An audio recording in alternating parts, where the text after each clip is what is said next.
Did you know that you could advertise on this channel? Well, you can. Call 815-290-9087 and talk to me today about advertising on our channel. We get over 3,500 hits. We also have a thriving website. We can come up with all sorts of packages for you and make things happen together. Again, that's 815-290-9087 or visit braddrake.net. Hello, everybody. My name is Vince McMahon, standing next to Antonino Rocca. And Antonino, 2 tag team matches also here this week on All-Star Wrestling. The tag team combination of the champions, Serdan and Priest, are going to be with us in a non-title event. And then the feature match, a combination involving Crusher Blackwell, 400 pounds of him, teaming up with Bugsy McGraw as they meet Francisco Flores and Kevin Sullivan. Should be quite a week here. Welcome back, everybody, to Spotlight with Brad Drake here on the PowerCast Network. Today, we are going to be discussing Vince McMahon purchasing the WWF from his father and his father's partners in 1982. Let's give a little background here. Vince McMahon Sr., also known as Vincent J. McMahon, was a second-generation promoter. We could get into talking about his father, Jess McMahon, for hours or minutes, but for this purpose, I don't think it's necessary to go into that. All you need to know is that Jess McMahon was a very successful boxing and wrestling promoter, and his son, Vincent J. McMahon, or in this case, Vince Sr., we'll probably refer to him as Vince Sr. from here on out, was also a very successful boxing and wrestling promoter. So, Vince McMahon Sr. started Capital Wrestling Corporation in January of 1953. This was an NWA territory that he ran in the Washington, D.C. area. Names like Buddy Rogers, Bruno Sammartino, and several others immediately come to mind when you think of Vince Sr. and Capital Wrestling Corporation. In 1963, Capital Wrestling Corporation seceded or broke away from the National Wrestling Alliance. This is kind of unheard of back then. The NWA had been the powerhouse in wrestling here for right around 20 years, and the conglomerate of promoters were tight and followed rules and respected each other's territories, and Vince McMahon Sr. pulling out of the NWA was a very big deal. However, he still stayed on very good terms with the NWA and all the membership, and actually still attended the NWA annual meetings. So for all sense and purposes, Vince Sr. was still a member of the NWA. Sort of. He also was not a member of the NWA, as he had his own World Heavyweight Champion, his own World Tag Team Champions, but he still remained in his own territory and did not travel out of the Northeast or the Eastern Seaboard, and respected the other NWA promoters' territories. So he was a member of the NWA, but he wasn't. He had his own World Heavyweight Champion, but he didn't. So it can be very confusing, but know that Vince McMahon Sr. still attended NWA meetings, he still respected the territories, and had business relationships with other NWA members. Okay, now let's talk about Vincent K. McMahon, or in this case, we'll refer to him as Vince Jr. or Vince. Vince Jr. was born on August 24th, 1945 in North Carolina. He did not get to meet his father until he was 12 years old. Vince Sr. and Vince Jr.'s mother divorced shortly after Vince Jr.'s birth. Vince Sr. moved back to the Northeast, and Vince Jr. stayed in the South, North Carolina specifically, with his mother and some different stepfathers. From what we understand, Vince Jr.'s upbringing was not the greatest. There was some abuse, physical abuse towards his mother and himself from a stepfather. And at age 12, he was happy when he met his real father and then moved to the Northeast with his real father. So, things get interesting here. Vince McMahon Jr. ends up going to college where he graduates in 1968 at the age of 23, and his father does not want him to get involved in the pro wrestling business. It's probably the same advice that Jess McMahon gave to Vince Sr., but he also ignored the advice. So Vince Sr. wanted Vince to get some kind of job where he could have a pension and things would be secure and things would be comfortable. But Vince Jr. had that fire and that desire to get in the wrestling business, so Vince Sr. brought him on. So Vince Jr. began as a ring announcer in 1969 for the Worldwide Wrestling Federation shows, and he eventually became a commentator on the WWF's All-Star Wrestling. Also, he promoted a part of Vince Sr.'s territory in the Bangor, Maine area, that section of the territory. So Vince Jr. was running his own shows in 1971. Now, people think that he was actually promoting his own independent shows. He was not. He was a promoter. He was handling the business for his father in Bangor, Maine. He was running shows on behalf of his father in Bangor, Maine. In the old days, and even today it's still true, these big companies had promoters in different regions or towns that would set things up for them. Okay? For example, the AWA had several promoters in different parts of the country. Vern would roll into town, set up shop, and everything would be booked and ready for him to go. And it was the same concept in the Worldwide Wrestling Federation and also in different territories around the country at that time. This was not an uncommon thing. So officially, Vince McMahon becomes a commentator, play-by-play guy / commentator for the Worldwide Wrestling Federation's All-Star Wrestling in 1971. He took over for Ray Morgan, who left the promotion. The other thing Vince McMahon Jr. started doing to help his father out and to help the company was he started selling syndication. And during his run selling syndication, apparently the business tripled threefold. So the Worldwide Wrestling Federation was being seen on 3 times more of the outlets once Vince McMahon Jr. was involved in selling than previously. What is syndication? Well, I think we've covered this before. Syndication was your national television or your regional television, however it worked. Your television stations had a certain market. You would work with syndication in those markets to get your television show on that station. Okay? And usually it was bartered time with the station, so you worked out an arrangement and you were able to get more money, or however you worked it out, more exposure, more time on the channel. A conglomerate of these channels around the country, around the region, even sometimes around a small territory, which may only be a few towns, was called syndication. You had a syndicated television show. So you would record the television show, sometimes 2 weeks worth of recordings, sometimes 2 months worth of recordings, and then you would get the television tapings out to the television stations who would then broadcast them on the given day for that show. That is the way television syndication worked. This is the way pro wrestling worked for 40 years up until you started getting super stations and then cable television in the 1980s. So syndication was very big. Vince McMahon Jr. was also a very big part and had a big hand in helping to put together the Antonio Inoki and Muhammad Ali match in 1976. Now, as we all know, that turned out to be somewhat of a failure, but it still existed and was a very big deal in 1976.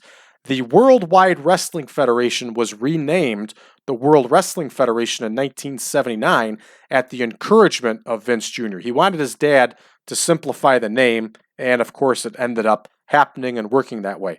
In 1979, Vince McMahon Jr. started his own company called Titan Sports Inc. with his wife, and this was, Vince McMahon bought interest in the Cape Cod Coliseum. He was running concerts. He was doing a bunch of stuff on his own. I know that for a fact that he promoted boxing in the late 70s and early 80s. He may have promoted his own wrestling shows under the WWF banner, of course, but running it as Titan Sports, that was the company that was running the shows. So things get interesting here. Vince McMahon Jr. buys Capital Wrestling Corporation in 1982. Now, there is a lot of dispute and a lot of confusion about how this happened and what exactly took place. So, I've done a lot of research here. I've looked up separate books that I own. I also listened to podcasts. I also did some research online. This is the best I can figure it out. And it's confusing, so please stick with me here. Apparently, Capital Wrestling Corporation had 1,000 shares. And of the 1,000 shares, Gorilla Monsoon, Arnold Scotland, and Phil Zacco owned 385 of those shares. Those shares were worth $640,000. Now, this is a two-part purchase, okay? So in this first purchase, Vince McMahon Sr. paid the $640,000 and took over those 385 shares from Monsoon, Scotland, and Zacco. So Vince McMahon Sr. now owned 100% of Capital Wrestling Corporation. Vince Sr. then turns around and awards those 385 shares to Titan Sports, Inc. Okay, so Vince McMahon Sr. is still the majority owner at this point. He still owns 615 shares, but he has now sold or given 385 shares to Titan Sports. So Monsoon, Scotland, and Zacco are out. Titan Sports is now the minority shareholder of Capital Wrestling Corporation with Vince McMahon Sr. From what we can understand, again, this is very confusing, Vince McMahon Jr. sets up a payment schedule to pay the $640,000 owed from those 385 shares to his father. Sometimes you hear this referred to as balloon payments. So I don't quite know what this means. Was he paying not on a schedule and off schedule with large balloon payments? Because balloon payments insinuates that only small payments were made, and then at the end of a loan term, a large payment was made. So we don't quite understand what this means, and there's not any proof to show how these payments were made. Common understanding is that Vince McMahon Jr. was paying his father on these 385 shares out of profits that he was making as the minority owner. Okay, so here's where it gets really interesting. On June 6th, 1982, Vince McMahon Sr. as Titan Sports, Inc. buys the remaining 615 shares from his father for an even $1 million. Now, it gets further confusing here. Of this $1 million, $822,132 would go to Vince Sr., and the other $177,868 would be split amongst Scotland, Zacco, and Monsoon. Also, there was an agreement of lifetime employment for Arnold Scotland, Phil Zacco, and Gorilla Monsoon. This deal also included a payment schedule, which was once again referred to as having balloon payments. So here's my questions here. If Vince Sr. had already bought out his three other partners for $640,000 and took over their 385 shares, why did they need to get paid again here and double dip in the second buyout here, the final buyout? I don't understand that. Maybe this was a deal that they made. Now, the lifetime employment thing does make sense, and we know for a fact that that was the case, especially in the case of Gorilla Monsoon. But we also know that with Scotland. Monsoon remained on TV, probably collecting a paycheck on top of his payments and everything else.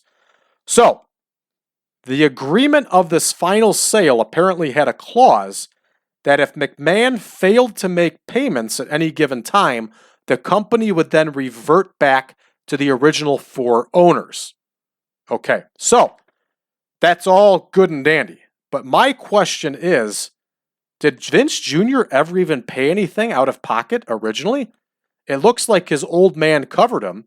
And then from what we understand, he paid his father out of profits of the company. So were these scheduled payments or these balloon payments? Were these 1-year payments, 5-year payments, 10-year payments, 20-year payments? Was this something set up even longer?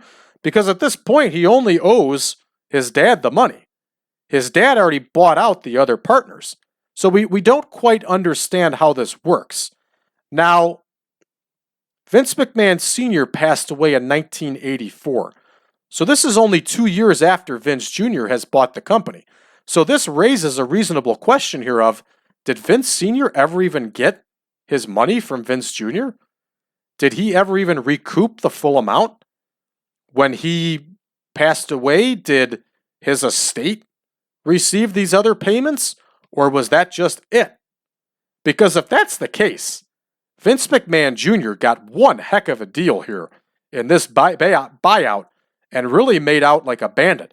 Essentially, he paid nothing for the company, took in all the profits from his dad's, 30-some years of work here, and really this was a good deal and a very good starting point for Vince Jr. Now, there's no doubt that he paid his dad's other partners and continued paying them in their employment for life, so that's fair enough. But this is very confusing. It's hazy, and there's a lot of details that don't make sense here. But I got to tell you that this is exactly what it looks like, that Vince McMahon essentially bought this company for nothing out of pocket and just paid out of the profits of the company. Now, Vince McMahon has never publicly gone into detail on this. He's always just stated that he bought out his father and his partners. He never stated exactly what took place. So this is what we know, but how much of this do we not know? What is rumor? What is the new WWE fantasy talk that they have? Because keep in mind, if you ever read or listen to anything about the WWE, if they ever talk about pro wrestling before Vince Jr., or Vince McMahon as we'll refer to him now, it's always said, well, wrestling was in seedy, smoky clubs, and it was in bars, and we all know that that's not accurate, that that's not true. Yes, was there wrestling taking place in bars and small arenas and stuff like that? Sure. But wrestling was also a huge draw since the turn of the century. The biggest outdoor attendance record was set by pro wrestling in Comiskey Park in the 1920s and then again in the 1930s. So don't try to tell me that wrestling was only taking place in front of 150 people in a bar.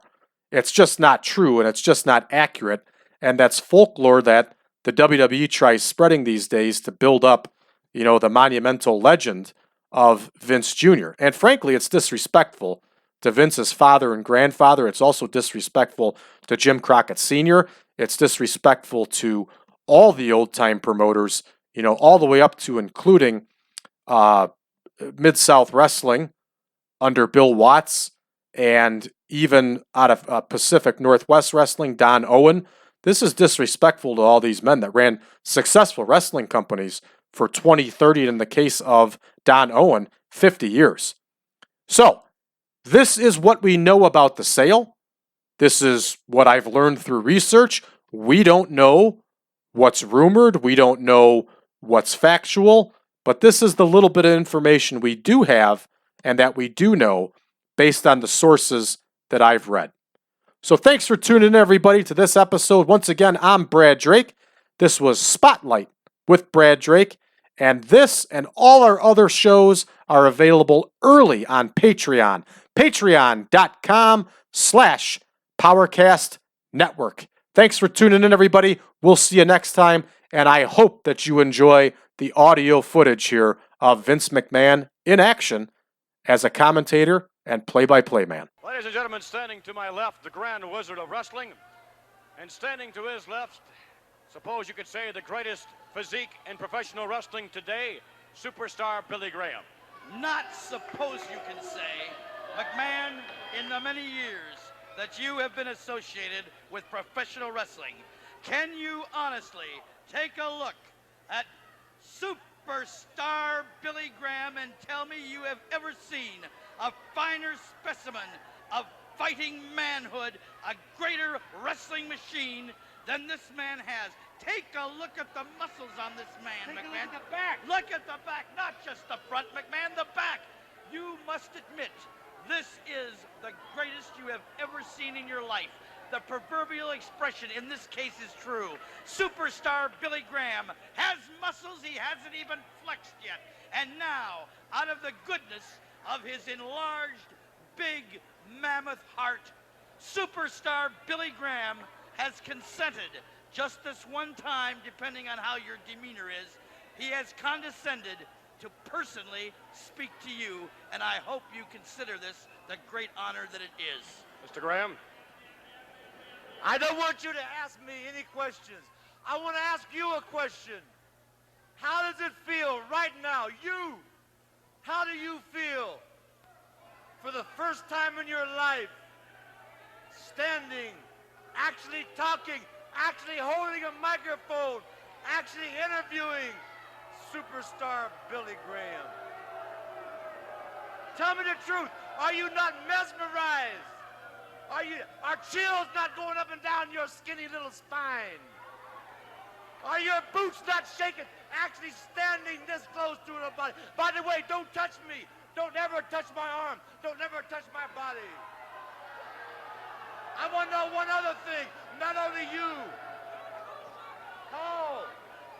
How do the people on the East Coast feel right now at home, eating your TV dinners, sucking on your soda pops, eating your French fries?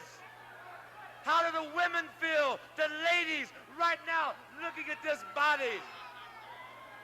How do the husbands feel? How do the husbands and the boyfriends feel? Jealousy, envy, because I'm the women's pet and I'm the men's regret.